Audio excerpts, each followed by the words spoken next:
নমস্কার বন্ধুরা, মনোবিদ্যার চ্যানেলে তোমাদের আরেকবার সবাইকে স্বাগত জানাই। তোমরা ইতিমধ্যেই জেনে গেছো যে ক্লাস 11-এর সাইকোলজির সিলেবাস অনুযায়ী প্রথম চ্যাপ্টারের বিষয়গুলো, প্রত্যেকটা টপিকগুলো এখন আলোচনা চলছে এই চ্যানেলে। এবং আজকের মনোবিদ্যার বিভিন্ন যে সংজ্ঞা আমরা দেখতে পাই, সেগুলো সম্পর্কে আলোচনা করব। তো এটা বলার আগে তোমাদের একটা কথা বলি যে আজকের সময় দাঁড়িয়ে আমরা সাইকোলজিকে দেখতে পাচ্ছি যে সাইকোলজি পুরোপুরিভাবে একটা সায়েন্টিফিক সাবজেক্ট হিসেবে পরিগণিত হয়েছে। এবং সায়েন্টিফিক সাবজেক্ট হিসেবে পরিগণিত হওয়ার জন্য এটার যে এক্সপেরিমেন্ট সেটা ল্যাবরেটরিতে হয়। অর্থাৎ আজকের যে সাইকোলজি নিয়ে রিসার্চ হচ্ছে, হ্যাঁ, এবং সেটার জন্য ল্যাবরেটরি দরকার হচ্ছে। কিন্তু আজ থেকে অনেক বছর আগে যদি আমরা যাই, সেখানে দেখতে পাবো যে এই সাইকোলজির যে সমস্ত সাবজেক্ট ম্যাটার ছিল, এগুলো ফিলোসফারদের মনে সেটা আলোচনা হতো। অর্থাৎ এটার যে আঁতুড়ঘর অ্যাকচুয়ালি দার্শনিকদের মনে। তো আজকের সময় দাঁড়িয়ে সাইকোলজির যে বিভিন্ন সংজ্ঞাগুলো সময়ের সাথে সাথে বিবর্তিত হয়ে এসছে, একটার পর সংজ্ঞা ক্রমশ চেঞ্জ হয়েছে, সেইগুলো আমরা দেখব। ফিলোসফির থেকে সাইকোলজি যেভাবে আসে, সেই সময় সাইকোলজির যে সংজ্ঞাটা শুধুমাত্র আত্মার উপর বা আত্মা কেন্দ্রিক বা আত্মা নির্ভরশীল হয়ে দাঁড়িয়েছিল। তো প্রথম দিকে স্টাডি অফ সাইকি অথবা সোল অর্থাৎ আত্মার আলোচনাটাকেই সাইকোলজির মূল বিষয়বস্তু করার জন্য সবাই ভাবত। এবং সেই সময় অ্যাকচুয়ালি আত্মা ছাড়া সাইকোলজিতে আলোচনার বিশেষ কিছু ছিল না। এবং এই যে সংজ্ঞাটা, এটাও খুব বেশি দিন টেকেনি। তার কারণ আত্মা কোনো এমন একটা বিষয় যেটা বৈজ্ঞানিকভাবে সেটা টেস্ট করা যাবে না, বৈজ্ঞানিকভাবে সেটার স্টাডিটা সম্ভব নয়। এবং আত্মা যখন বলছি, আত্মা বলতে সেটা আমরা দেখতেও পাচ্ছি না। এবং সাইকোলজিতে যখন আত্মা নিয়েই আলোচনা করব, সেটা কিভাবে আলোচনা করব, সেটার কোনো কংক্রিট ওয়ে নেই যে এভাবে আমরা আলোচনা করব। আজকের সময় দাঁড়িয়ে যেমন আমরা বিভিন্ন সাইকোলজিক্যাল টেস্ট করছি, আমরা অ্যাটিটিউডের উপর টেস্ট করছি, ইন্টেলিজেন্সের উপর টেস্ট করছি। এই টেস্টগুলোর একটা পদ্ধতি রয়েছে, এর একটা অ্যাডমিনিস্ট্রেশন প্রসিজার রয়েছে, হ্যাঁ। তো কিন্তু এই যে যখন বলছি যে সাইকোলজি স্টাডি অফ সোল, আত্মা নিয়েই এটাকে পড়াশোনা করা হবে, তাহলে সেই আত্মাটাকে কিভাবে জানবো? আত্মার যে বিষয়ভিত্তিক যদি পড়াশোনা করতে যাই, আত্মার স্বরূপ সম্পর্কে কিভাবে আমরা জানতে পারবো? তো সেখানে একটা লিমিটেশন আছে। তো সেই কারণে এই যে সংজ্ঞাটা, যেটা সাইকি বা সোল ডিপেন্ডেন্ট ছিল, সেটা ধীরে ধীরে ক্রমশ এলিমিনেট হতে থাকে। তারপরে মধ্যযুগীয় দার্শনিকদের প্রভাবে আরও একটা সংজ্ঞা আসতে থাকে। সেটা হচ্ছে যে সংজ্ঞাটা সাইকোলজি শুধুমাত্র মনের উপর, পড়াশোনার উপর ভিত্তি করেই চলছে। সেটা কি, যে যদি আত্মাটাকে আমরা সাইকোলজির আলোচ্য বিষয় যদি না করতে পারি, তাহলে মনটাকে আমরা আলোচ্য বিষয় করে তুলি। সেটার অর্থ কী হবে? যে মনটা মোটামুটি আমরা চলতি কথায় সবাই বলে থাকি যে আমাদের মন রয়েছে, আমরা মনে করি, আমাদের মনের মধ্যে একটা অনুভূতি রয়েছে, হ্যাঁ। তো এইটা অনেক বেশি সহজ হয়ে উঠেছে। এবং এটাও একটা সময় এর উপর ভিত্তি করে যে সাইকোলজিটাকে যে দেখা, যে এই লেন্সে দেখা, সেটাও একটা সময় এলিমিনেট হতে থাকে। সেটার কারণ কি? কারণ মনটাকে আমরা কখনো কিন্তু আমাদের মধ্যে, আমাদের মস্তিষ্কের মধ্যে বা আমাদের শরীরের মধ্যে মনের উপস্থিতিটা এক্স্যাক্টলি কোথায়, সেটা আমরা কেউ কিন্তু বলতে পারি না। মনটা আমাদের মস্তিষ্কের কোথায় রয়েছে, আমাদের বা আমাদের হৃৎপিণ্ডের মধ্যে কোথাও রয়েছে, এইটা কিন্তু আমরা, এর অস্তিত্ব আমরা আজও পর্যন্ত কখনো খুঁজে উঠতে পারিনি। তো সেই কারণে মনের যে আলোচনাটা করব, সেই মনটার আরেকটা বিষয় যে মনটাকে জানার যে উপায়, মনটাকে জানার উপায় হিসেবে তখন অন্তর্দর্শন বা ইন্ট্রোস্পেকশন পদ্ধতিটাকে কথা উল্লেখ করা হয়েছে, কিন্তু এই যে ইন্ট্রোস্পেকশন পদ্ধতি, এইটার মধ্য দিয়ে যে মনটাকে আমরা জানবো, সেইটা তুমি যখন জানবে সেটা তোমার ক্ষেত্রে একরকম হবে, আমি যখন জানবো আমার ক্ষেত্রে আরেক রকম হবে। তো মনকে জানাটা কতটা ব্যক্তি সাপেক্ষ হয়ে যাচ্ছে, অর্থাৎ ইন্ডিভিজুয়ালি আমরা যে যার মতন সে তার মনটাকে জানতে পারি, বুঝতে পারি, আলোচনাও করতে পারি। তাই এই মন নিয়ে আলোচনাটা খুব বেশি অবজেক্টিভ হয়ে উঠছে না। তো সেই কারণে মনটাকেই যে সাইকোলজি আলোচ্য বিষয় হওয়া দরকার, সেটাও নালিফাই হয়ে যায়। এরপরে আসে study of consciousness. Study of consciousness যেটা বলছে চেতনার বিদ্যাই মনোবিদ্যা। অ্যাকচুয়ালি এই যে কথাটা, যে সায়েন্স অফ কনসাসনেস অথবা স্টাডি অফ কনসাসনেস, এই কথাটা ফরাসি দার্শনিক রেনে দেকার্ত তিনি প্রথম উল্লেখ করেছিলেন। এবং এই যে স্টাডি অফ কনসাসনেস, এই কথার অর্থ যে আমাদের মনটা সচেতনভাবে যা কিছু আমরা এক্সপিরিয়েন্স করছি, যা কিছু দেখছি, জানছি, এই সব কিছুই কনসাস পিরিয়ডে যা কিছু আমরা আমাদের মনের মধ্যে ঘটে চলেছে সেইগুলোর উপর আলোচনা করাটাই আমাদের মনোবিদ্যার প্রধান কাজ। এইটাই হচ্ছে এই স্টাডি অফ কনসাসনেস, বা এই সংজ্ঞা অনুযায়ী এটার মূল বিষয় বা মূল বক্তব্য। কিন্তু একটা জিনিস লক্ষ্য করলে দেখা যায় যে আমাদের মনটা চেতন এবং অবচেতন, এই দুটো জায়গা রয়েছে।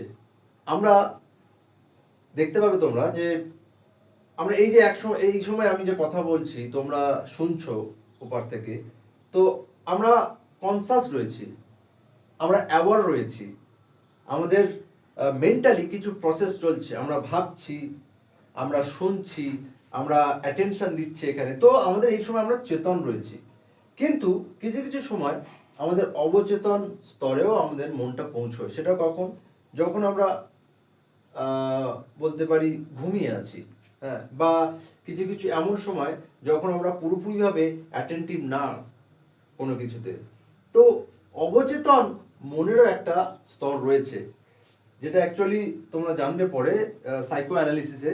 সিগমন্ড ফ্রয়েডের দাবি যে আমাদের অবচেতন মনের একটা স্তরের অস্তিত্ব রয়েছে, যেখান থেকে আমাদের সার্বিক জীবনের অনেক খুঁটিনাটি তথ্য লুকিয়ে থাকে। যাই হোক, এই স্টাডি অফ কনসাসনেস এই কারণেই এটা খুব বেশি দিন এক্সিস্ট করেনি। তার কারণ এটা মনটাকে শুধুমাত্র চেতন যে পিরিয়ড রয়েছে বা কনসাস পিরিয়ড রয়েছে, কনসাস স্টেট রয়েছে, ততটুকুর মধ্যে সীমাবদ্ধ করে রাখছে। এছাড়া আরেকটা বিষয়, যে আমরা শিশু, পশু পাখি, এদের যে চেতন মনের অস্তিত্ব সেটা আমরা কিভাবে জানতে পারবো? তো এই কারণে এটাও একটা অত্যন্ত কঠিন হয়ে পড়ে যে সেই সমস্ত কিছু জীব যাদের চেতন অবস্থার সম্পর্কে আমরা কোনো ধারণা করতে পারি না, তাই এটাও একটা সময় নালিফাই হয়ে যায় যে মনটাকে বা মনোবিদ্যাটাকে চেতনার বিদ্যাই হিসেবে একমাত্র প্রাধান্য দেওয়া দরকার। এবং যখন থেকে কনসাসনেস এই যে সংজ্ঞাটা নালিফাই হয়ে যায়, তারপর আসে স্টাডি অফ বিহেভিয়ার। আর তোমরা এটা জানবে যে আচরণবাদ বা বিহেভিয়ারিজমে জন ওয়াটসন, বিএফ স্কিনার, এদের নাম তোমরা শুনে থাকবে। তো তাদের মতে যে আমাদের সাইকোলজির মূল বিষয় হওয়া উচিত আচরণের বিদ্যা। আচরণের বিদ্যা কি?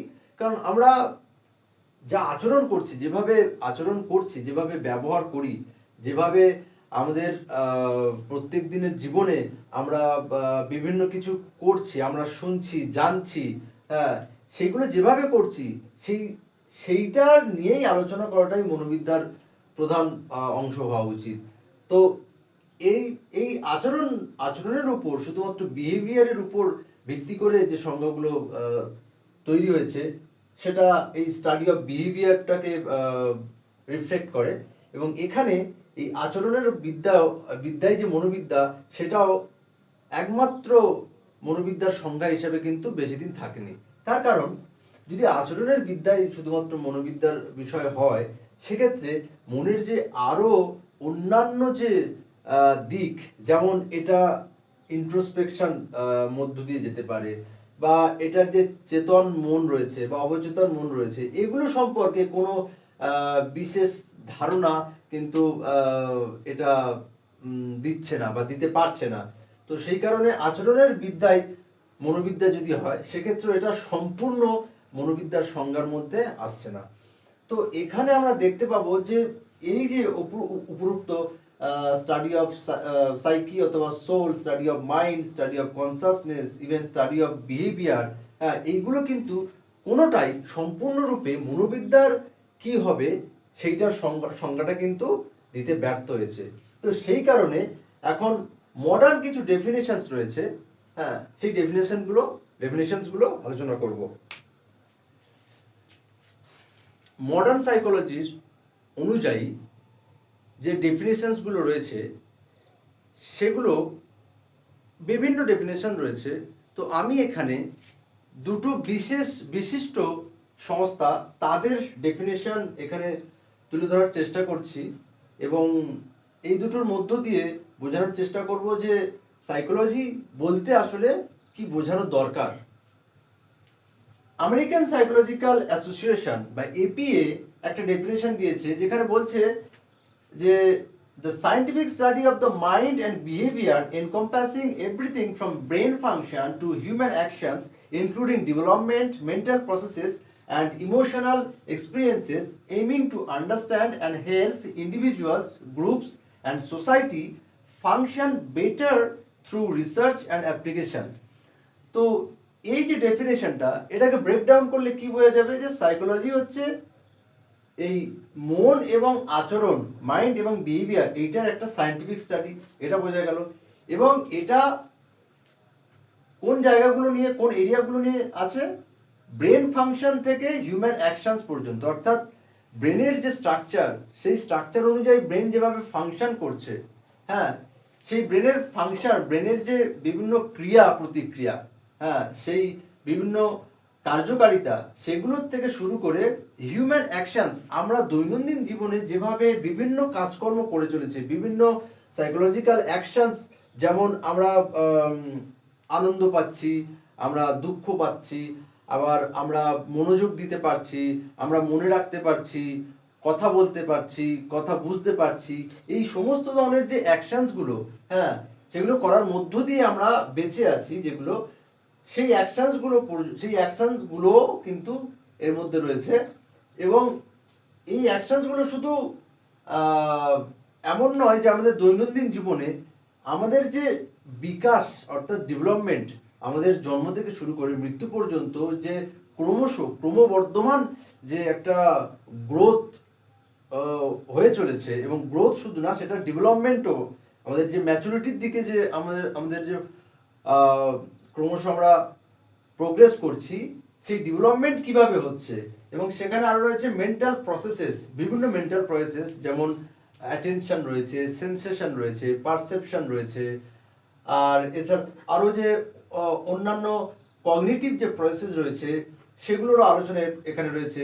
এবং ইমোশনাল এক্সপিরিয়েন্সেস, আমরা কেউ কেউ খুব বেশি রেগে যাই, আবার কেউ শান্ত থাকি, আমরা রাস্তায় চলতে চলতে আমাদের সামনে হতে চলা কোনো দুর্ঘটনা, সেটা দেখে আমাদের একটা ইমোশনাল এক্সপিরিয়েন্স আমাদের হয়।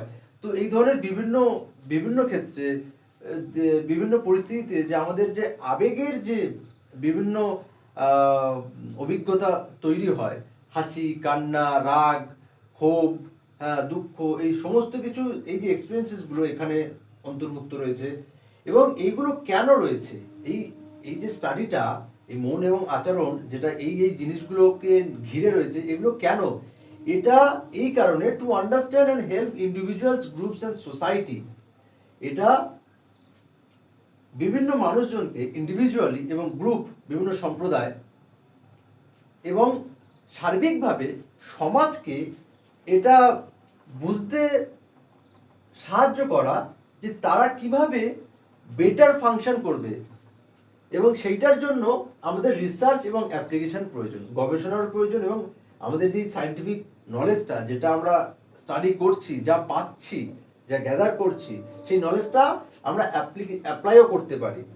এবং এটার মূল উদ্দেশ্য কী হলো, তাহলে পারপাসটা এটা যে বিভিন্ন আমরা ইন্ডিভিজুয়ালি প্রত্যেকেই পার্সোনালি যেন আমরা ভালো হয়ে উঠতে পারি বা ভালো ফাংশন করতে পারি, আমরা আরও বেটার লাইফের দিকে এগোতে পারি, অ্যাপ্রোচ করতে পারি, এবং সার্বিকভাবে সোসাইটি বেটারমেন্ট যেন হয়, সোসাইটির ওয়েলবিং যেন ঘটে।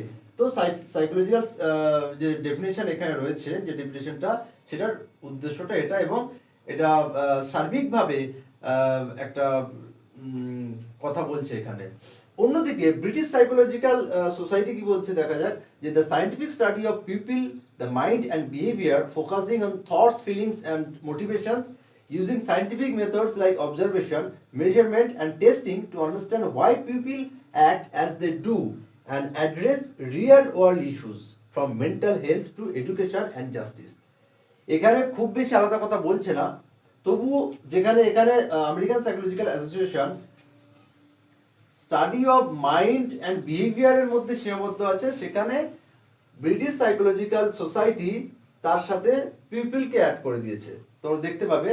এবং এখানে ফোকাস করছে কি, যে এই যে স্টাডিটা, এই সায়েন্টিফিক স্টাডিটা থটস, ফিলিংস এবং মোটিভেশন এইটার উপর নির্ভর করছে। থটস বলতে যে আমরা যেভাবে চিন্তা করি, ফিলিংস আমাদের সেই ইমোশনাল এক্সপিরিয়েন্সেসগুলো, এবং মোটিভেশন অর্থাৎ যেভাবে কোনো কিছু কাজ করার জন্য আমরা কেন কাজ করব, এই যে জিনিসটা রয়েছে সেটাই হচ্ছে মোটিভেশন। এবং এইগুলো জানা যায় কিছু সায়েন্টিফিক মেথড ইউজ করে, ব্যবহার করে। সেগুলো কি সায়েন্টিফিক মেথড রয়েছে, যেমন অবজারভেশন, যেটা পর্যবেক্ষণ, মেজারমেন্ট পদ্ধতি অর্থাৎ কোনো কিছু পরিমাপ করার যে বিষয়, এবং টেস্টিং, বিভিন্ন সাইকোলজিক্যাল যে টেস্ট রয়েছে, ইন্টেলিজেন্সের যেমন বিনে সাইমন টেস্ট রয়েছে, তারপর ওয়েটলার ইন্টেলিজেন্স টেস্ট রয়েছে, অ্যাটিটিউডের বিভিন্ন টেস্ট রয়েছে, পার্সোনালিটি টেস্ট রয়েছে বিভিন্ন হয়েছে। এই যে টেস্টগুলো, হ্যাঁ, সেগুলো ইউজ করে কেন ইউজ করব, to understand why people act as they do, কে লোক যেভাবে আমরা যেভাবে ব্যবহার করছি বা আচরণ করছি সেটা কেন করছি। এবং তার সাথে সাথে এটা বলছে যে অ্যাড্রেস রিয়েল ওয়ার্ল্ড ইস্যুস, যে আসলেই বাস্তব জীবনে যে সমস্যাগুলো হয়ে চলছে সেইগুলোকে যাতে করে সেগুলোর একটা সমাধান দেওয়া যায়, সেই সমস্যাগুলো যাতে সমাধান করা যায় সেইটারও একটা উপায় বের করা। এবং এই যে সমস্যাগুলো কোথায় থাকবে, from mental health two education and justice. Mental হেলথের যে সমস্যা অর্থাৎ মানসিকভাবে কেউ রোগগ্রস্ত হয়ে পড়ছে, বা মানসিকভাবে সে পীড়িত নিপীড়িত হচ্ছে কিনা, বা মানসিকভাবে সে ক্ষতিগ্রস্ত হচ্ছে কিনা, বা তার মধ্যে ম্যাল অ্যাডজাস্টমেন্ট ডেভেলপ হচ্ছে কিনা, বা সে মানসিকভাবে আরও নিজেকে কোণঠাসা করে দিচ্ছে কিনা। তো এই সমস্ত যে পার্সোনাল মেন্টাল হেলথ ইস্যুস, সেগুলোকে অ্যাড্রেস করা, তার সাথে সাথে এডুকেশনের দিকে ফোকাস করা, যে শিক্ষা দীক্ষার দিকে, শিক্ষাটাকে আরও কিভাবে বেটার করা যায়, কোন কোন পলিসি অ্যাপ্লাই করা যায়, কোন কোন আরও নতুন পদ্ধতি আবিষ্কার করা যায়, যাতে করে যে লার্নিং আরও বেটার হয়ে যাবে, আরও ইজিয়ার হয়ে যাবে। এবং জাস্টিস, এটা এখানে লিগাল সিস্টেমের একটা জায়গা ইনক্লুড করেছে, যে যাতে করে সার্বিকভাবে যে বিচার ব্যবস্থা বলো বা ফেয়ার অ্যান্ড জাস্টিস, সেইটা যেন বজায় থাকে। তো এখানে আমরা মডার্ন ডেফিনেশনের মধ্যে যেটা ইনক্লুড করেছি সেটা মোটামুটি এইরকম। তো তোমাদের এই যে ডেফিনেশনস অফ সাইকোলজি, বিভিন্ন যে সাইকোলজির যে সংজ্ঞা রয়েছে, সেখান থেকে খুব বেশি শর্ট কোশ্চেন আসবে বলে আমার মনে হচ্ছে না। তবু এটা জেনে রাখা দরকার যে সাইকোলজি বলতে আসলেই কি বোঝায়। ঠিক, তো আজকে এই পর্যন্ত। এর পরের যে টপিকগুলো রয়েছে সেগুলো আরও আলোচনা করা হবে বিস্তারিত। এবং এই যে প্রত্যেকটা ভিডিও যেভাবে আমি পারছি যতটুকু আলোচনা করছি, তো এগুলো তোমাদের কেমন লাগছে সেগুলো একটু আমাকে কমেন্টের মধ্য দিয়ে জানাবে অবশ্যই। এবং যদি আরও তোমাদের কিছু বিশেষ বিষয় সম্পর্কে আলোচনা করার হয় বা জানতে হয়, তো আমাকে অবশ্যই জানাবে। তো আমি চেষ্টা করব সেই বিষয়গুলো একটু আরও সুন্দর করে আলোচনা করার।